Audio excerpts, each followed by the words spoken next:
Determinant में हमने कल तक पढ़ा था how to form a determinant and how to calculate it और how to find out the value of any determinant. ठीक है, कोई भी डिटर्मिनेंट कैसे क्रिएट किया जाता है और उसकी वैल्यू कैसे फाइंड आउट करते हैं, ये हमने कल तक के लेक्चर में सीखा था। ठीक है, पढ़ा था। Use only capital letter D, use only capital letter D for representation of any determinant. कोई भी डिटर्मिनेंट प्रेजेंट करने के लिए आपको कैपिटल लेटर डी ही यूज करना है, ना कि ए बी सी डी ऐसा कुछ भी। ठीक है, आपको डी ही यूज करना है सिर्फ। ठीक है, अब डी यूज करोगे तो ये डी मतलब होता है डिटर्मिनेंट, और जब तक आप ऐसी स्टैंडिंग लाइंस नहीं लिखते तब तक वो डिटर्मिनेंट नहीं कहलाता।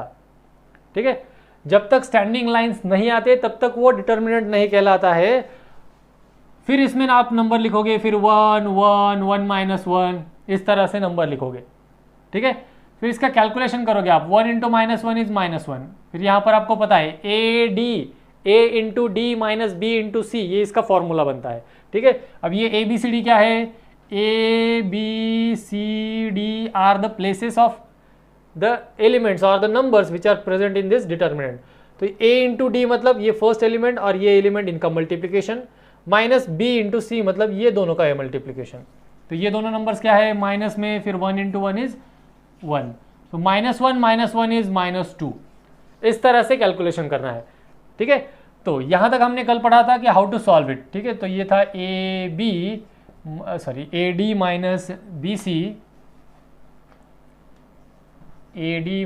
BC, ये था कल का फॉर्मूला। और हमें पता है every determinant represents a value, ये एक वैल्यू रिप्रेजेंट करता है। अब हम सॉल्व करने का ट्राई करेंगे दो लीनियर इक्वेशंस, कोई भी दो लीनियर इक्वेशंस लेते हैं हम। 3x - 2y = 5 and x + 2y = 7। ये दो लीनियर इक्वेशंस इन टू वेरिएबल हमने लिए हैं। ठीक है, अब जब इनको सॉल्व करना है तो इसको किस मेथड से सॉल्व करना है, हमें क्वेश्चन में दिया जाता है find solve the following linear equations in two variable by using Cramer's rule और क्रैमर्स मेथड। ठीक है, जैसे मैंने कल ही आपको बताया था कि एक क्रैमर्स नाम के बहुत बड़े मैथमेटिशियन थे, तो उन्होंने ये रूल बनाया, तो उनके नाम के पीछे ये रूल उनके नाम से जाना लगा। तो इसका ये देखिए अभी सॉल्व करेंगे हम। इसमें 3 चीज़ें होती है जो हमें फाइंड आउट करनी पड़ती है। सबसे पहला होता है डिटर्मिनेंट डी। तो अब ये डिटर्मिनेंट डी कैसे फाइंड आउट करना है ये सभी को पता है, हम इसको सॉल्व करेंगे। डी इज इक्वल टू, पहला कॉलम जो है वो कॉलम होता है कोएफिशिएंट ऑफ एक्स। यहाँ पर x का कोएफिशिएंट है 3, यहाँ पर x का कोएफिशिएंट है 1, तो 3 के नीचे हम 1 लिखेंगे इस तरह से। फिर y का कोएफिशिएंट है यहाँ पर -2 और y का कोएफिशिएंट यहाँ दूसरे इक्वेशन में है +2, तो यहाँ पर ये +2 लिखेंगे। अब ये डिटर्मिनेंट सॉल्व करेंगे, 3 2 = 6, फिर ये 1 × -2। अब यहाँ फॉर्मूले में हमारा ऑलरेडी एक माइनस होता है, तो b × c का मल्टीप्लीकेशन मतलब 1 × -2 इज -2। ये क्या मिला हमें, माइनस इंटू माइनस बनता है प्लस, और 6 + 2 = मिलता है 8। Therefore determinant d having value = 8। यहाँ तक समझ में आ गया सबको? ओके, अब इसके अगली जो स्टेप है वो स्टेप बहुत इंपॉर्टेंट है, and that is to find out dx and dy। d के सफिक्स में x है। ठीक है, जैसे आप वो H2O लिखते हो ना, वाटर का फॉर्मूला लिखते हो, वैसा ये x है। यहाँ पर H के नीचे पैरों तले जैसे 2 लिखते हो आप, जैसे ये H2O, वैसे यहाँ पर ये dx और ये dy लिखना है। ठीक है, ये dx मतलब कुछ बच्चे क्या करते हैं, ये d लिखते हैं और यहाँ पर x लिखते हैं। वो dx वैसे मल्टीप्लीकेशन में नहीं है, वो x जो है वो इसका सफिक्स है। ठीक है, अब dx फाइंड आउट करना है। dx कैसे फाइंड आउट करते हैं यहाँ पर ध्यान दीजिए। ठीक है, देखो dx, अब यहाँ पर क्या है, जो इक्वेशन हमें गिवन है उस इक्वेशन का कांस्टेंट हमें आइडेंटिफाई करना है। और वो कैसे आइडेंटिफाई करना है, इसको आप इज इक्वल टू में लेके जाओ। सारे के सारे इक्वेशंस में जो कांस्टेंट है इसको इज इक्वल टू में लेके जाओ। ठीक है, यहाँ पर ऑलरेडी इज इक्वल टू में 5 और 7 है, तो कोई दिक्कत नहीं। अब ये जो है इनको हम रिप्लेस करेंगे किसके साथ, यहाँ जो ये 3 और ये 1 है इस कॉलम को रिप्लेस करेंगे हम 5 और 7 के साथ। किसके लिए? To find the value of dx। तो ये dx को हम रिप्लेस कर रहे हैं 5 और 7 के साथ, और ये जो है ये -2 और ये 2 एज इट इज रहेगा। अब उसको सॉल्व करते हैं। सॉल्व करते हैं, क्या हो गया? 5 2 ज़ा 10 minus 7 into -2 is -14, that is equal to 24। तो dx इज इक्वल टू वैल्यू मिली हमें 24। ठीक है, नाउ सॉल्विंग फॉर dy। अब देखो dx के लिए क्या किया था हमने? x के जो कोएफिशिएंट्स थे वो x के कोएफिशिएंट्स को रिप्लेस किया था कांस्टेंट से। ठीक है, कांस्टेंट थे यहाँ पर 5 एंड 7। अब जब हम dy को सॉल्व करेंगे तो ये जो मेन डिटर्मिनेंट है हमारा, ओरिजिनल डिटर्मिनेंट, इस ओरिजिनल डिटर्मिनेंट में जो y के कोएफिशिएंट्स है उनको हमें एक्सचेंज करना है इन कांस्टेंट्स के साथ। अब ये ओरिजिनल क्या है? 3 -2 1 2, तो इसमें से अब 3 1 एज इट इज रहेगा, और ये -2 और 2 जो है ये चेंज हो जाएंगे अब 5 और 7 के साथ। ठीक है, अच्छे से याद रखो कि dx में क्या हो गया? dx में ये जो ओरिजिनल मैट्रिक्स था, सॉरी ओरिजिनल जो डिटर्मिनेंट था उसमें x के कोएफिशिएंट चेंज हो गए, और dy के लिए ओरिजिनल में y के कोएफिशिएंट चेंज हो गए। किनके साथ चेंज किया हमने उसको? कांस्टेंट्स के साथ। ठीक है, अब इसे सॉल्व करेंगे। 7 3 ज़ा 21 माइनस 5 1 ज़ा 5, दैट इज इक्वल टू 16। ठीक है, अब देखो यहाँ पर dx की वैल्यू है 24, dy की वैल्यू है 16 एंड d हैविंग वैल्यू 8।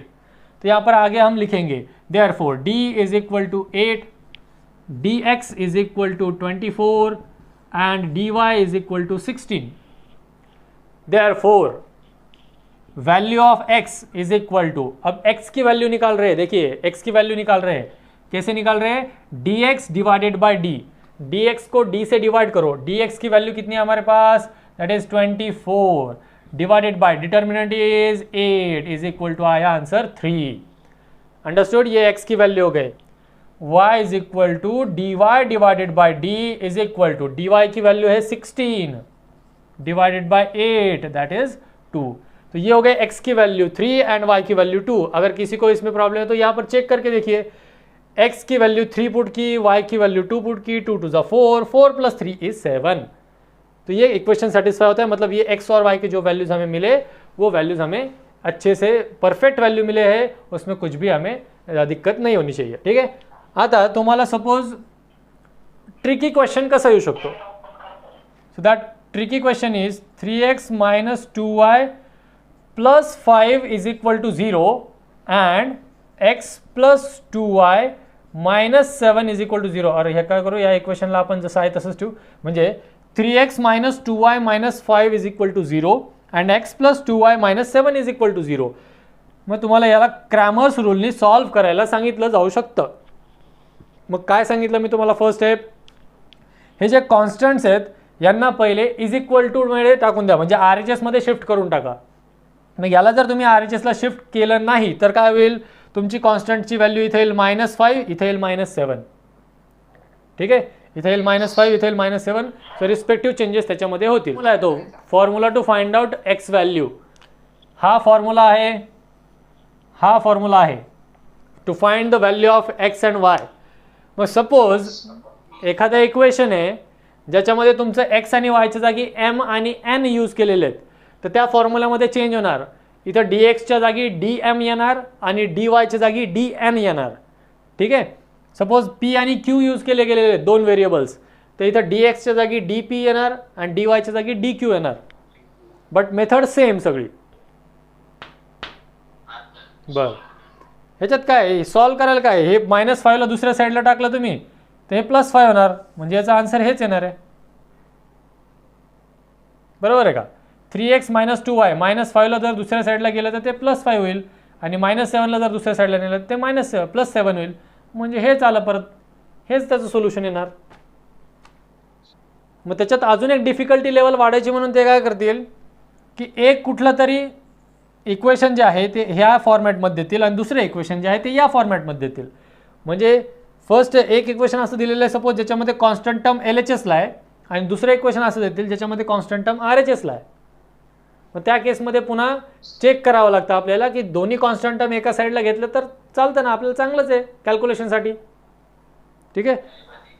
हे कुठं -0 + 0, आपल्याला कॉन्स्टंट पाहिजे ना. -0 + 0 नसतं, 0ला प्लस मायनस साईन नसतं, मी कालही सांगितलं होतं.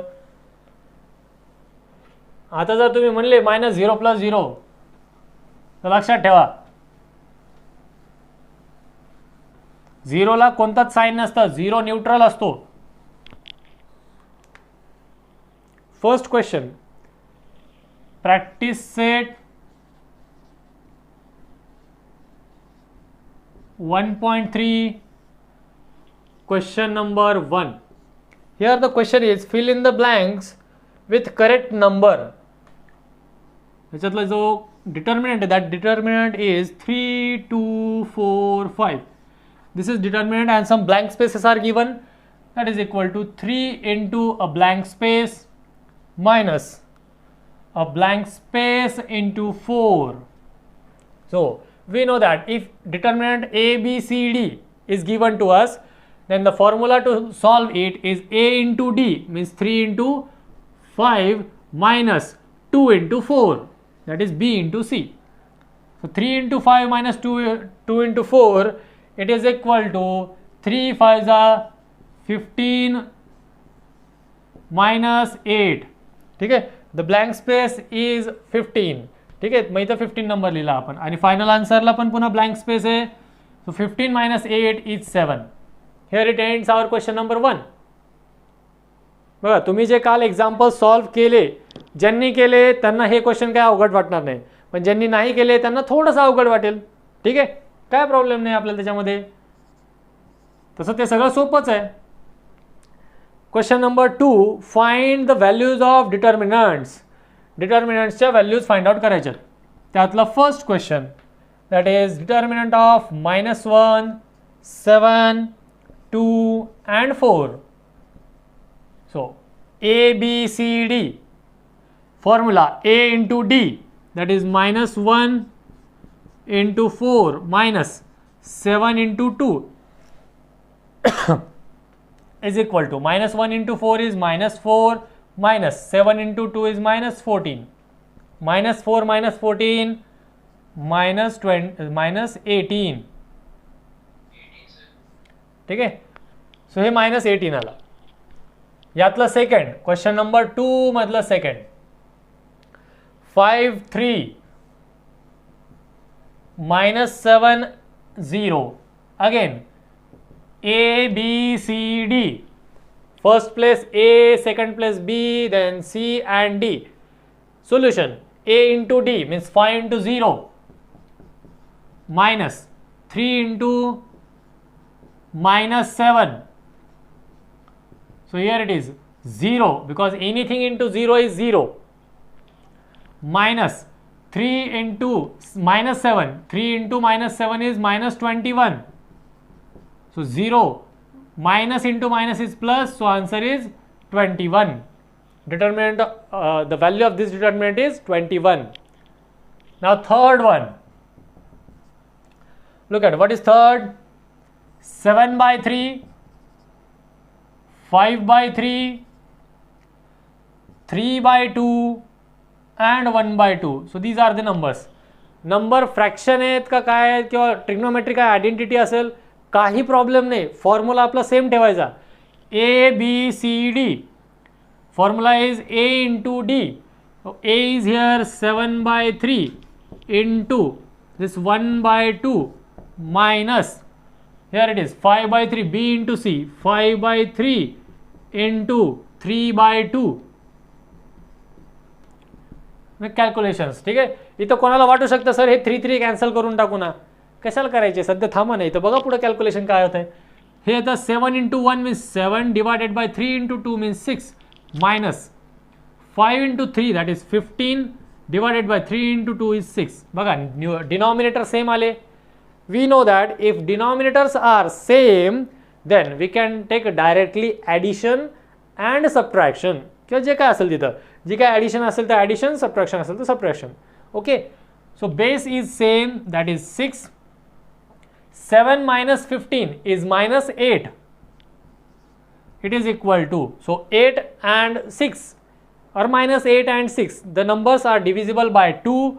So here it is minus 4 by 3. The value of determinant is minus 4 by 3. तिसरं फॉर्म्युला लक्षात आहे, ए बी सी डी, त्यातलं A into D minus B into C. ठीक आहे, तर हे आलं 7/3 इंटू 1/2 मायनस 5/3 इंटू 3/2. ठीक आहे, याला कॅन्सल करण्याची घाई जास्त कधीच करायची नाही. मग हे केलं मल्टिप्लिकेशन आपण, 7 इंटू 1 इज 7, डिव्हिजनला इकडे 3 आणि 2 आहे तर झालं 6. ठीक आहे, 7/6 आणि इकडे आलं 15/6. दोन्हीचा डिनॉमिनेटर 6 आहे, सेम डिनॉमिनेटर आहे, एलसीएम घेतला तर ते 6च येतं. सो आपण त्याला काय केलं, डायरेक्टली बेस सेम असेल तर न्यूमरेटरमध्ये डायरेक्ट जी काही ॲडिशन असेल तर ॲडिशन किंवा सबट्रॅक्शन असेल तर सबट्रॅक्शन करू शकतो. So we do the subtraction, we just done here subtraction. 7 minus 15 is minus 8, so minus 8/6 आणि दोन्ही नंबर डिव्हिजिबल बाय 2 आहेत, देअरफॉर minus 4/3. डिनॉमिनेटर जर वेगळे असतील तर क्रॉस मल्टिप्लिकेशन करतो बेटा आपण.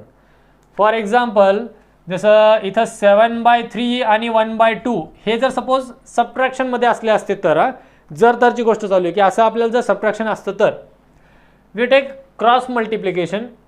एक मेथड आहे क्रॉस मल्टिप्लिकेशनची, and second method is to take LCM. या दोघांचा एलसीएम घेतला जातो. ठीक आहे, तर त्यासाठी आपल्याला पहिले ते एलसीएम माहीत पाहिजे, कोणत्या नंबरचा एलसीएम काय असतो. LCM means list common multiple. ठीक आहे, सो एलसीएम जर घेता आला तर एलसीएम घ्या. 3 आणि 2चा एलसीएम असतो 6, ते आलं 6. मग आता हे 3ला कितीने मल्टिप्लाय केलं तर 6 आलं, तर 2ने मल्टिप्लाय केल्यावर, so you have to multiply the numerator by 2. 3 into 2 6, therefore 7 into 2 14 minus 2 into 3 6, therefore multiply this 1/3, so 1 into 3 is 3. ते झालं मग तुमचं 14 मायनस 3 डिवाइड बाय 6. ठीक आहे, असं करा. किंवा जर क्रॉस मल्टिप्लायनी केलं तर 7/3 minus 1/2 it is equal to 7 2 14 minus 3 1 3 divided by 6. Answer same येतं. Question, the equation is 3x minus 4y is equal to 10. Second equation is 4x plus 3y is equal to 5. Equation 1, equation 2. We are forming a determinant. Let d is equal to the determinant. Determinant काय बनतो मग आपला, इथं हे 3चा coefficient, x चा coefficient 3 आहे आणि दुसऱ्या इक्वेशनमध्ये x चा coefficient 4 आहे. फर्स्ट इक्वेशनमध्ये y चा कोएफिशियंट आहे -4, सेकंड इक्वेशनमध्ये y चा कोएफिशियंट आहे 3. हे झाला determinant create. It is equal to 3 3 जा 9 minus 4 into -4 is -16 which is equal to 9 plus 16 that is 25. So ही आली तुमची डिटर्मिनंटची व्हॅल्यू डी. डीची व्हॅल्यू काढली. Next is of D X. ठीक आहे, लक बाय चान्स दोन्ही जे कॉन्स्टंट्स आहेत, both the constants are of same type और same side, are on same side. दोन्ही जे कॉन्स्टंट्स आहेत ते सेम साइडला आहेत. सो रिप्लेसिंग, अब डी एक्स निकालना है तो एक्स के coefficients, means replacing this 3 and 4 with 10 and 5. So here it is 10 5, remaining -4 and 3 are as it is. याला as it is ठेवलं. Next step, 3 into 10 that is 30 minus 5 into -4, 5 into -4 -20 which is equal to 30 plus 20 that is equal to 50. Here it is dx. D value is 25, dx value is 50. Now dy value, dy. So we are substituting only coefficients of y. We are only changing coefficients of y.